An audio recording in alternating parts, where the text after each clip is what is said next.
上期節目我哋用影像記錄咗可能係全中國最有名嘅城中村廣州三元里村拆遷改造前嘅最後光景，講述咗三元里抗英嘅故事，以及時至今日仍然保留落嚟嘅相關遺址。不過喺2026年嘅今日，如果再問全國網民，佢哋最熟悉廣州城中村嘅名，今集節目介紹呢條村可能先係最新版本嘅答案。聰明嘅觀眾應該已經估到，我哋今日會帶大家 City Walk 嘅地方就係同三元里村同屬廣州白雲村嘅望崗村，以及因為呢條村而得名嘅網紅地鐵站嘉禾望崗站。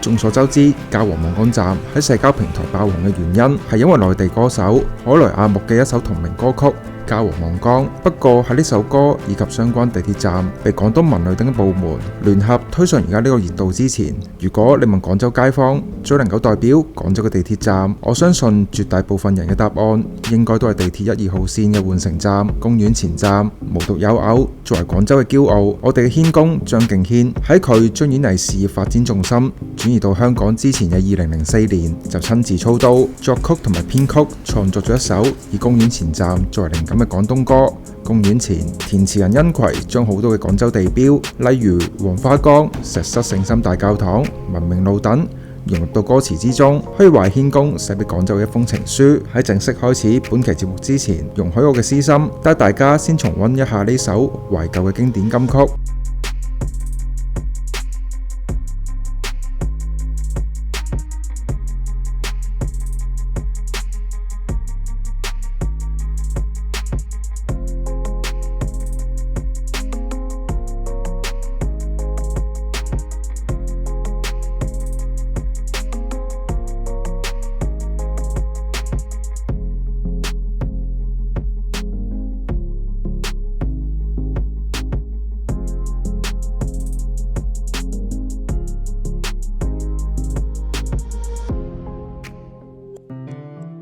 聽完歌，言歸正傳，我哋今日嘅真正主題，嘉禾望崗站坐落喺廣州市白雲區嘉禾街道，因為地處嘉禾街道同埋望崗村嘅交界處而得名。2006年，嘉禾望崗站正式開始工程建設，並於2010年9月作為廣州地鐵2號線嘅北端起始站投入使用。同年10月，嘉禾望崗站接獲廣州地鐵3號線，8年後嘅2018年又同步接入廣州地鐵14號線。因為特殊嘅換乘位置，嘉禾望崗站往北係白雲機場，往南係廣州南站。對於好多遊客或者打工仔嚟講，呢度係抵達廣州嘅第一站，亦都係離開廣州嘅最後一站，因此被網民稱為人生嘅岔路口，成為各奔東西嘅代名詞。所以無論係海來阿木全網播放超過10億嘅嘉禾望崗，定係深圳本土歌手劉利文於2022年發佈嘅同名廣東歌，都係以人生嘅離別同埋出發作為歌詞嘅主題。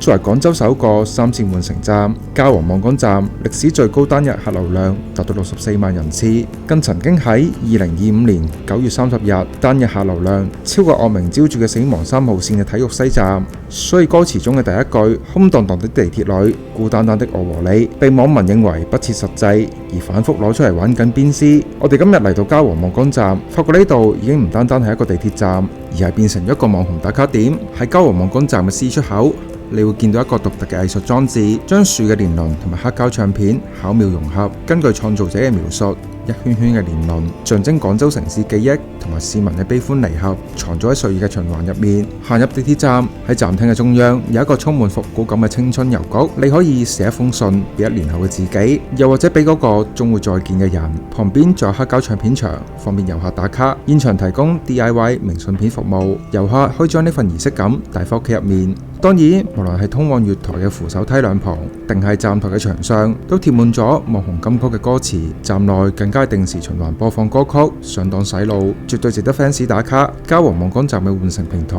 仲還原咗歌詞入面最經典嘅分手場景，機場北同埋廣州南，一個通往遠方，一個回到故鄉。唔知道呢樣又係咪各位觀眾曾經人生選擇題呢？如果覺得本期嘅內容可以幫到大家發掘廣州有趣嘅景點同埋打卡地，就記得幫我點讚、分享同埋訂閱啦。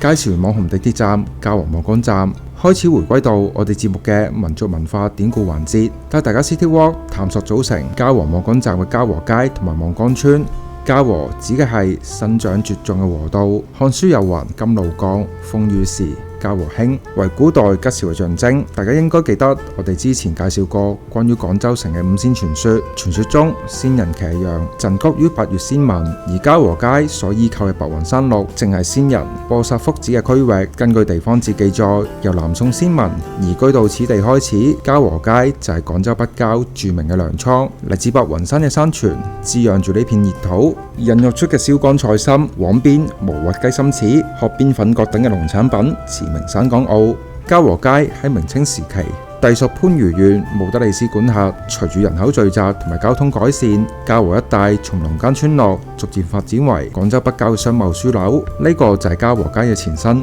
嘉禾市嘅雛形。嘉禾市成為方圓10里鄉民嘅交易中心。每逢農曆初3、初5、初8、初10嘅墟日，嘉禾市好人聲鼎沸，小販商戶貨如輪轉。時至今日，城市化嘅嘉禾街自然冇咗墟日，但係曾經嘅嘉禾墟就變成咗如今嘅嘉禾農貿批發市場，依然係附近村民日常消費購物嘅集散地。而家嘅嘉禾街下轄有長虹、新科、望崗3個經濟聯社，其中望崗村係嘉禾街最重要嘅組成部分。因為城市建設嘅原因，望崗村被劃分為望北、望南、西嶺3個社區。望崗村喺清朝乾隆時期番禺縣治嘅名為望崗堡，望崗之名傳說係因為村前可以望見白雲山嘅分支七星崗而得名。今日嘅望崗村喺附近依然保有七星崗等嘅路名。據望崗村嘅村民世代相傳嘅傳說，黎氏先祖因為被戰亂，從中原南下至廣東南雄珠璣巷，到咗南宋咸淳年間，又因為奸臣賈似道嘅迫害，從珠璣巷遷出，經歷輾轉嚟到望崗村一帶開基立村，村落至今已經有超過700年歷史。